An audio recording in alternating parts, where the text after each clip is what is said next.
Hola, ¿cómo están? Acabo de leer el libro de Beatriz Gutiérrez Müller, Feminismo Silencioso, Reflexiones desde el yo, el nosotros, el aquí y el ahora. Bueno, comienzo, escribo una columna tratando de contar de qué va este libro y dar mi opinión.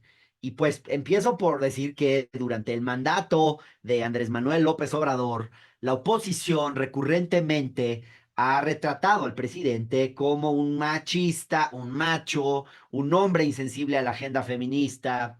Y la verdad es que esa crítica a mí siempre me ha parecido injusta porque creo que ha habido una manipulación del tema feminista en conveniencia de ciertos grupos opositores, y porque más allá de que López Obrador pues pertenece a una generación que no es la mía y en relación a cuestiones de género probablemente tiene formas de pensar diferentes a las de quienes tenemos 40 y pico de años, y seguro también quienes tenemos 40 y pico de años tienen una forma de pensar distinta a quienes tienen 20 o a quienes tienen 16.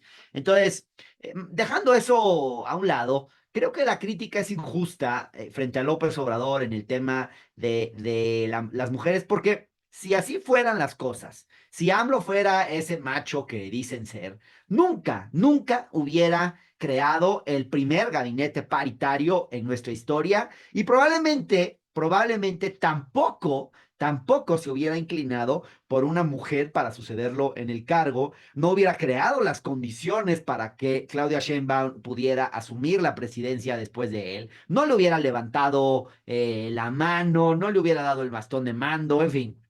No olvidemos que los hombres machistas pues siguen pensando en gran medida que las mujeres son menos capaces que los hombres y que para gobernar no están hechas ellas, sino que quienes deben gobernarnos deben ser los hombres. Pero bueno, más allá de eso, un hombre machista difícilmente habría tenido una esposa como Beatriz Gutiérrez Müller, una mujer autónoma en más de un sentido, con una carrera académica propia. Y bueno, pues en todo caso, un hombre machista habría estado con una mujer dócil, complaciente, de esas que se dedican a sonreír en actos públicos y hacer lo que la sociedad machista espera de las mujeres, que es saber agradar y quedar bien. Y la verdad es que Beatriz Gutiérrez Müller es todo menos eso. No es una mujer que se dedique a poner cara bonita y que esté muy preocupada por agradar. Yo diría que más bien Beatriz es una mujer de carácter fuerte, de posiciones firmes, alguien que dice lo que piensa y siente, podrá gustarles a unos y a otros no, pero frontal. Entonces, que no es lo que la sociedad machista espera de las mujeres, que tengan posiciones propias, que planten cara, que se enojen cuando se tienen que enojar. Y en ese sentido, el libro de Beatriz que narra y que nos deja ver esta personalidad de ella y su manera de pensar, este, pues es un trabajo que, en mi opinión, digamos, ella usa el término feminismo silencioso. Ese es el término con el que ella define su manera de ver el feminismo, que es una postura donde las mujeres reivindican su lugar en la sociedad, ¿no? Pero no tanto a partir de la retórica ni de las grandes palabras, sino a partir de acciones muy concretas. Y está interesante esta idea, porque ella lo que dice es, a ver, habemos muchas mujeres que sin necesidad de reivindicarnos como feministas, ejercemos una acción feminista. Nuestras actitudes reivindican a las mujeres, reivindican su papel en la sociedad, sin necesidad de estar cacareándolo. Esa idea es bien interesante. Este, y bueno, más allá de que el libro tiene al principio una parte, digamos, más teórica, que a mí no me pareció tan interesante como la segunda parte, no, esa parte yo me la leí un poco más rapidito, pero la segunda parte del libro, yo diría, miren, realmente a partir del capítulo del feminismo silencioso, que es, yo diría, pues, se pone muy bueno este libro a partir de la página 151. En otras ocasiones hemos hablado de los muchos paradigmas que la 4T ha venido a transformar en el plano simbólico. Hemos hablado, por ejemplo, de cómo ha cambiado la relación entre gobernantes y gobernados, la idea de servicio en la función pública, la idea de que los gobernantes no tienen que vivir como virreyes, la idea de cercanía con la gente, la idea de gobernar mucho más desde el territorio y menos desde el escritorio, una idea, digamos, más de donde los funcionarios públicos son eso, servidores públicos, no están más allá del bien y del mal. ¿Qué otras cosas? Bueno, todo lo que tiene que ver con la austeridad, todo lo que tiene que ver con el que el presidente ya no tenga un estado mayor presidencial, que no viva en Los Pinos, que se haya vendido el avión, todo eso es muy importante en términos de republicanismo y vino López Obrador a cambiar muchas cosas en el plano simbólico. Bueno, yo cuando leí este libro, lo que me vengo a dar cuenta es que también en torno a eso que llaman la pareja presidencial, y digo que llaman porque es un término que habría que cuestionarnos, porque no hay algo así como la pareja presidencial. En realidad está el presidente o la presidenta, que es por quien votamos. Y la pareja no tiene por qué, no nos gobierna ni la elegimos. Y en eso Beatriz está muy clara. Entonces, bueno, pero bueno, en torno a eso que llaman la pareja presidencial, pues podemos, podemos ver que hay algo que pasó de alguna forma inadvertido, pero este libro lo viene a recordar de una manera diáfana. Y es la manera en que se rompió la tradición de la primera dama en México. No digo que no pueda llegar en el futuro un gobierno conservador, toco madera, con una visión del pasado y querer recuperar esa figura como ya las hemos tenido a nuestras antiguas primeras damas, pero creo que no va a ser tan fácil. Es como, no va a ser tan fácil que llegue un gobierno y vuelva a comprar un avión como el que había. No va a ser tan fácil que un gobierno llegue y quiera reinstaurar privilegios de los funcionarios públicos que se erradicaron. Y lo mismo creo que puede pasar con la figura de la esposa del presidente. Yo creo que después de este sexenio no va a ser la misma. Bueno, ahora no va a haber esposa del presidente, va a haber esposo, pero bueno, en el futuro yo creo que sí es un parteaguas. Beatriz Gutiérrez Müller sostiene, y con razón en mi opinión, que esta figura no solo tiene una carga clasista, por suponer, digamos, que una mujer está por encima de los demás, pero además por referirnos a ella como una dama, como si las demás no fueran damas, ¿no? El término dama tiene una connotación hiper aristocrática. Entonces, y lo que dice Beatriz es, esta figura representa además un anacronismo antagónico a una república democrática del siglo XXI como aquella en la que vivimos.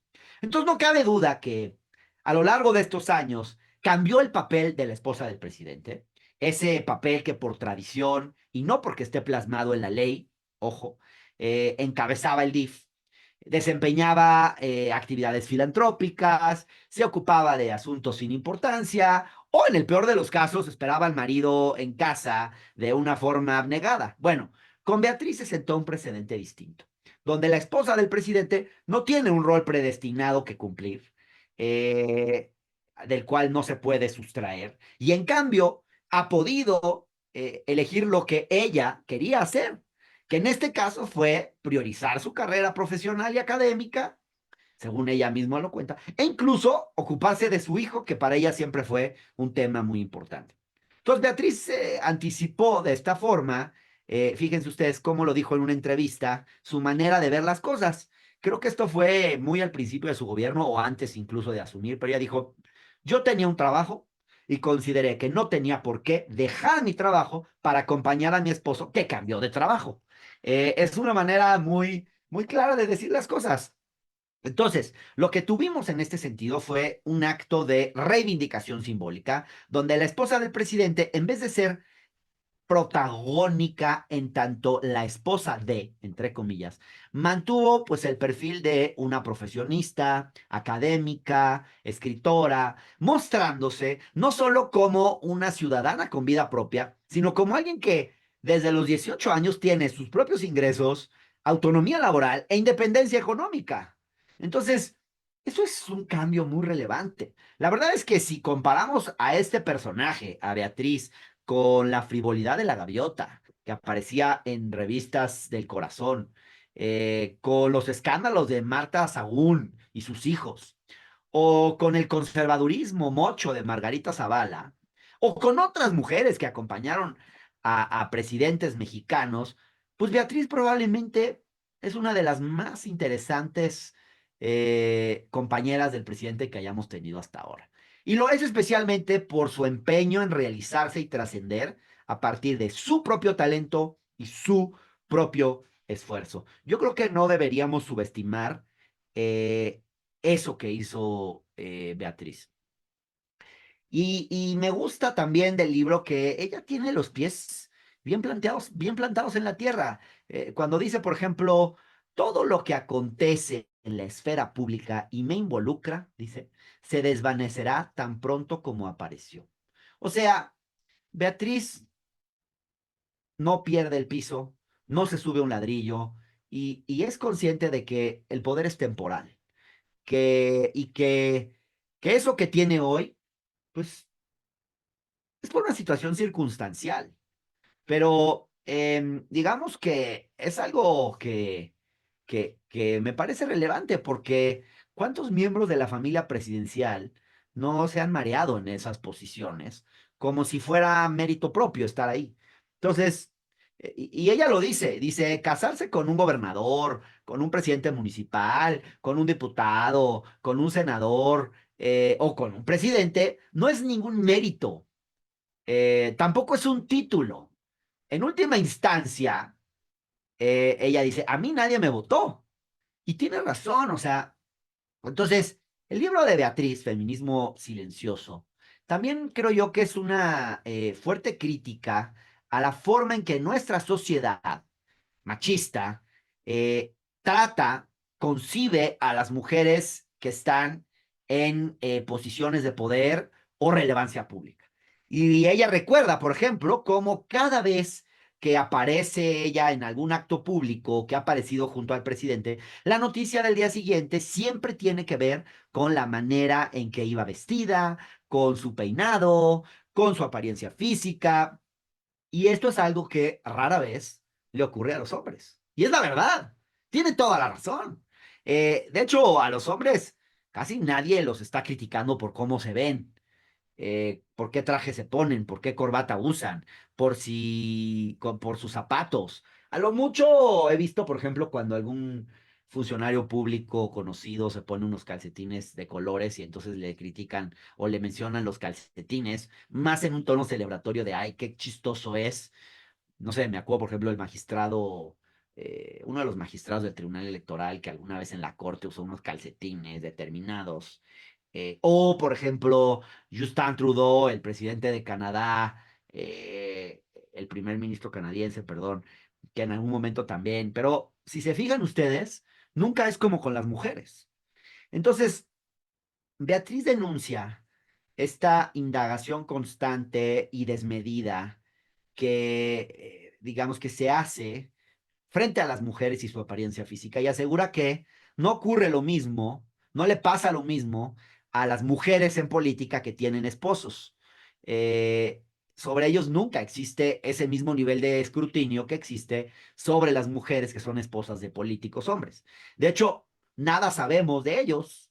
Eso lo dice Beatriz. E incluso es probable que a esos hombres se les celebre por hacerse cargo de sus hijos mientras la madre trabaja, cosa que jamás se le reconoce a una mujer, ¿no? Es como su lugar natural. Si la mujer está cuidando a los hijos, es como que, pues es lo que tiene que hacer. Y cuando el hombre es el que se encarga de los hijos, oh, qué buen padre, ¿no? Esa es como la lógica. Y lo mismo pasa con cuando son servidores públicos. Entonces, bueno, ya en las últimas páginas de este libro, Beatriz señala que seguramente, dice, el camino del esposo de la próxima presidenta de la República va a ser menos pedregoso que el suyo. Y dice, él no tendrá que hacer tantas aclaraciones, ni le van a pedir explicaciones. Incluso ironiza, dice, no creo, por ejemplo, que su traje de gala en la noche del 15 de septiembre, como ocurrió con ella, acapare titulares, salga en primeras planas, ni tampoco creo, dice ella, le van a reclamar tener su propio trabajo. Por el contrario, lo van a admirar por su independencia laboral y su independencia económica y por no subordinarse a su esposo, a su esposa. Y sentencia, estoy seguro que a él le irá mucho mejor que a mí. Es fuerte, es fuerte esto que dice Beatriz y creo que tiene mucha razón. Y es bien interesante este libro porque nos hace reflexionar sobre cosas que no reflexionamos normalmente, los hombres sobre todo, porque uno tiene privilegios y a veces no es difícil hacerte consciente de tus propios privilegios. Pero el privilegio que implica en una sociedad como esta ser hombre, pues es claro, es algo que uno da por sentado y leer libros como estos te permite hacerte consciente de ese tipo de privilegios. Entonces, bueno, pues les dejo este comentario que escribí sobre Beatriz Gutiérrez Müller, lo pueden leer ustedes en el Universal donde se publica este miércoles con el título El feminismo silencioso de Beatriz. Échenle un ojo, díganme qué piensan, escríbanme a mi, bueno, me pueden seguir en Twitter, @Hernán Gómez B de Bueno, en el canal de Hernán en YouTube, ahí me pueden poner sus comentarios, en mi fanpage en Facebook también, desde luego. Estoy también en La Visita Incómoda por el canal del Congreso, que se transmite los jueves a las 10:30 de la noche, que se sube en página web. También ahí pueden seguir todos mis contenidos en www.hernangomez.com.mx. Y pues nada, saludos y gracias como siempre por seguirme. Que estén muy bien.